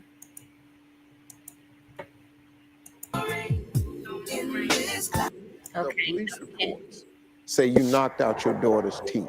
Did you? Okay. No, I did not knock out my daughter. She's definitely in an altercation, and it's not that I'm proud of it, but you're not gonna fight me in my house. Period. I am your mother. Angie Stone's journey through. Okay, you guys, let's get those likes up. Let's get those likes up. You guys remember I had told you it was her daughter who had posted that that she had passed. And y'all remember her and her daughter had a tumultuous, a very bad relationship. They would be fighting online. So I know her daughter is devastated. I don't care what's happening. I know she's devastated, y'all. The music industry has been anything but easy. This R&B icon didn't just ride the wave of success. She faced some serious struggles that would leave anyone reeling. From the seemingly unending fat shaming and health battles to a jaw-dropping arrest for assaulting her daughter, Angie's story is packed with shocking twists. And let's not forget the steamy, complicated romance with D'Angelo that sparked countless rumors. Let me tell you this story you don't want to miss. Let me take you back to the beginning, before the soulful hits and the big spotlight. Born Angela Laverne Brown on December 18, 1961, Angie grew up in a musical household, with her cab-driving dad belting out tunes at the Masonic Temple and her mother working as a nurse. But did you know she kicked off her career as a rap queen? That's right. Long before she was serenading us with her sultry voice, Angie was spitting rhymes as part of one of the first ever all-female rap groups, The Sequence. A song called Funk You Up. Dr. Dre did it called Keep Your Heads Ringing. Erica did it with Love of My Life. Bruno Mars did it with Uptown Funk. Well, that is the derivative of the song we wrote, which is the first original rap record by a female group, and we were from the South. And it doesn't mean that we are first, second, third. It means that from the South we laid the blueprint for hip-hop, rapping, and singing. This wasn't just any girl group. These were high school friends who turned into hip-hop pioneers, breaking down doors in a male-dominated industry. Alongside Cheryl the Pearl Cook and Gwendolyn Blondie Chisholm, Angie. Y'all, can we get the likes up? Please hit that like button. I remember that song. Gonna funk you right on up. We're gonna funk you right on up. Y'all remember then going by the name Angie B, was serving bars and making history. We bad, we know it, we got our stuff to show it. And get this, they were also the first Southern rap group to step into the spotlight. In a time when most rap tracks were straight up rhyme marathons, The Sequence brought something fresh, mixing smooth vocals with bars. Their 1979 hit Funk You Up became a classic. And it wasn't just any old track. It was one of the very first hip-hop songs ever pressed to vinyl. Even though The Sequence never got official certification for their massive hit, it didn't stop the song from taking over the nation. It became a smash, making history as the first rap hit by women and only the third rap song to crack Billboard's top 50 on the Hot Soul Singles chart. But Angie wasn't done making history. After her run with The Sequence, she decided it was time to switch things up and pursue a solo career. In 1999, she dropped her debut album, Black Diamond, under Arista Records, and it was a golden moment. Y'all, let's get the likes up. Wait a minute. I hit the wrong button, you guys. Hold on.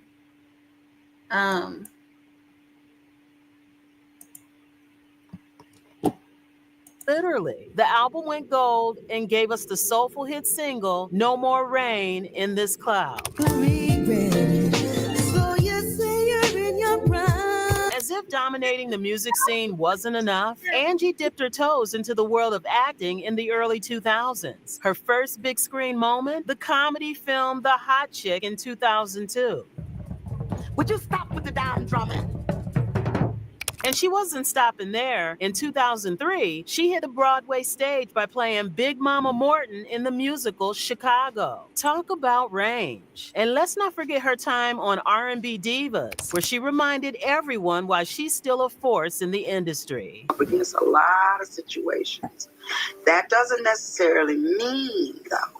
By 2000, Angie made a major move, leaving Arista behind to join Clive Davis's brand new label, J Records. And let me tell you, things were just heating up for her. That same year, Come on, you guys, let's hit the like button. Let's get the likes up, y'all. Let's get the likes she up. recorded the theme song for the hit sitcom Girlfriends.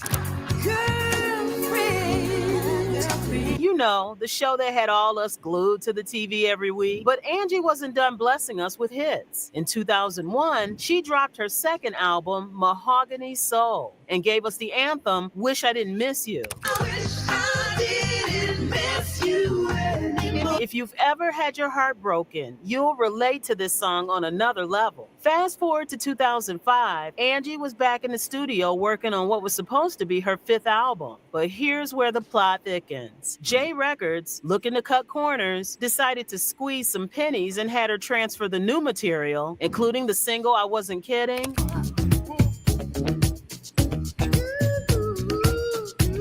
to a compilation album instead. But it wasn't what Angie had planned. After 5 years with the label, she'd had enough. She asked for an unconditional release, and by the end of 2005, she was done with J Records. But hold up, it's not as simple as they made Okay, you guys, let's get the likes up. I know we could do a little bit better with the likes. Come on, y'all. it seem. There's a whole backstory about how she was backstabbed at the label. Trust me, you'll want to hear this. Okay. I left Clyde. I think I was rubbed the wrong way when I found out I didn't make the Oprah show because of my weight.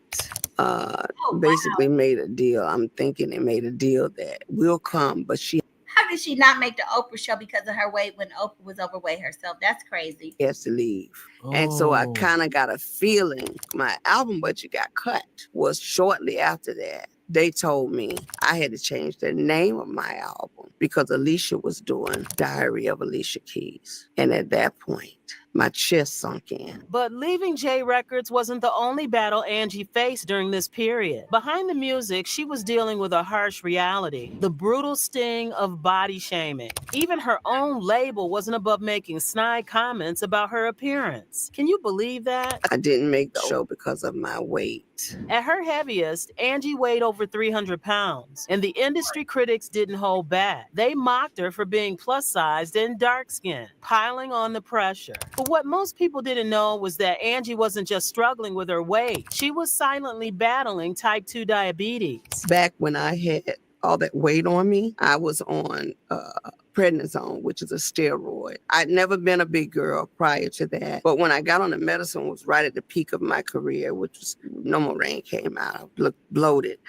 I was on medication. You have to know that it devastated me when my manager at the time was Breon Prescott, and he turned around and told me, Angie, Clyde wouldn't let you go because of your weight. He didn't want you to be on there because he felt like you were too big. And at that particular time, I was on medication. So That's really sad. They don't really care about these artists. They really don't. people look at me now and say, oh, she done lost all the weight. I was always small. I just got rid of the medication and went back down to my size. But the fat jokes got in the way of a lot of success stories for me. Diagnosed in 1999, she first noticed something was seriously wrong when a leg cramp left her unable to walk for days. But despite being overweight and having a family history of diabetes, Angie didn't immediately think that her symptoms were linked to the disease. In fact, she thought she was too busy to develop it. Can you imagine? The health struggles didn't even end there. It has had its moments where I hid it from the world. She experienced congestive heart failure, high blood pressure, and the steroid medication she was prescribed caused significant weight gain. Found it. Couldn't get lipo. I couldn't be cut, period, because you would bleed out. So that was something I had to skate across. Determined to turn things around, she joined the 4th season of Celebrity Fit Club in an effort to get healthier and manage her diabetes. It was a bold move. After all, she was...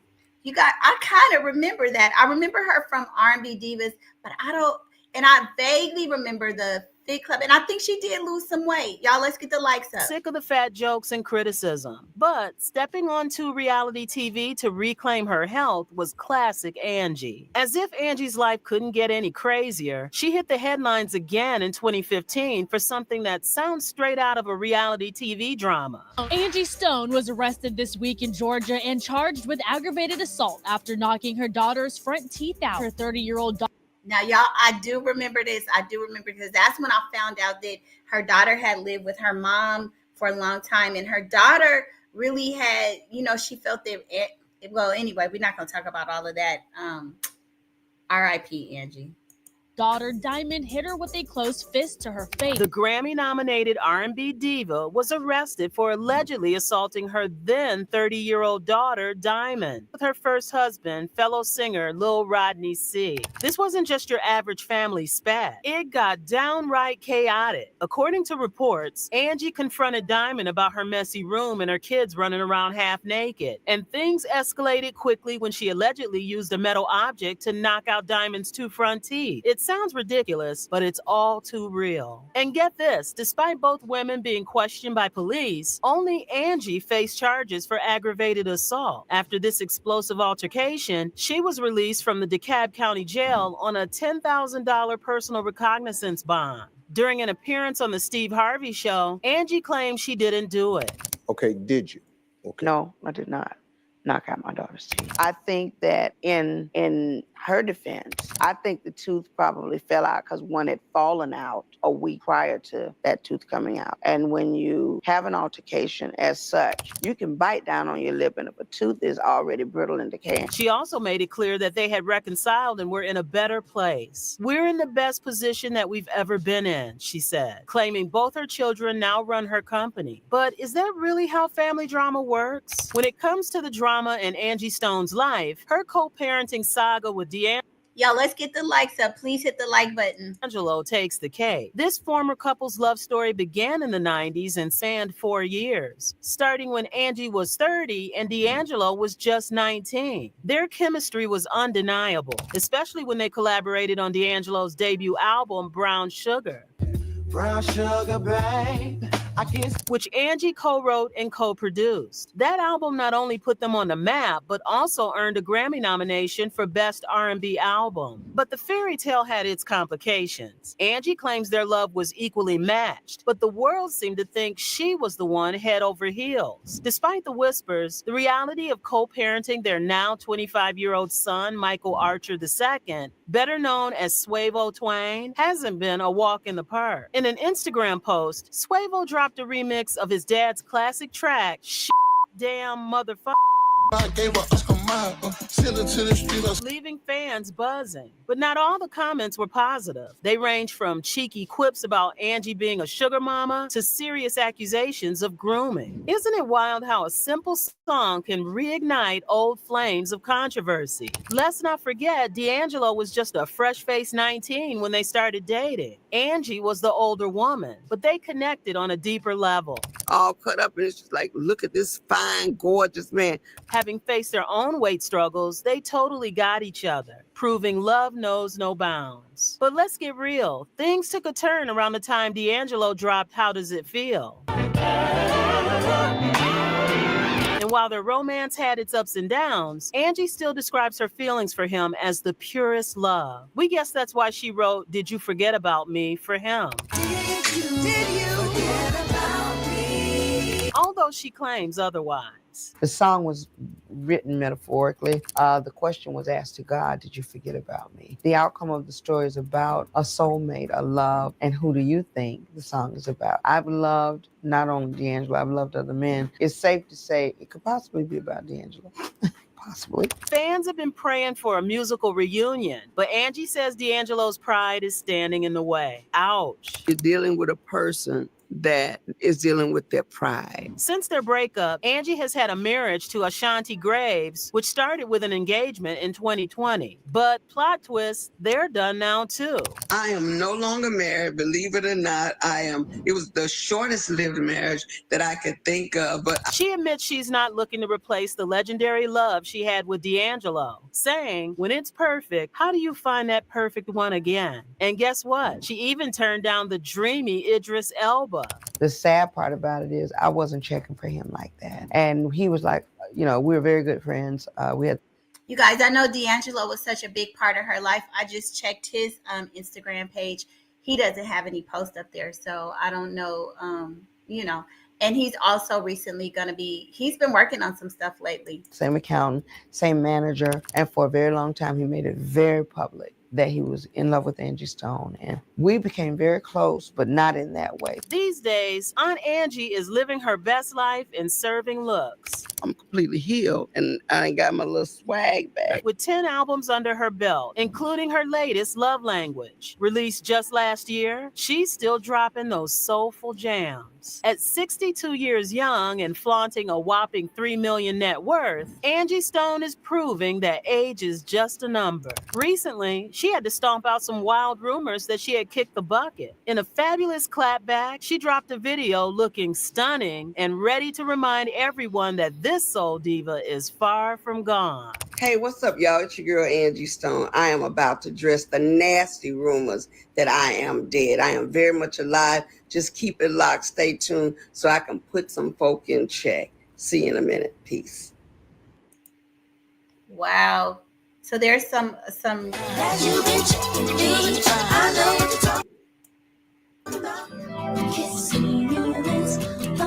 Let me stop that. Yeah, there is some breaking news. Let me see if I can post this.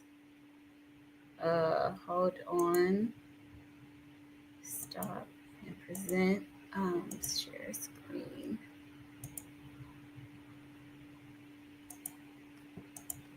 I can't focus, I can't even pay attention. I'm in your vision. I just want to kiss you, kiss you, kiss you, kiss you. Legendary Neil.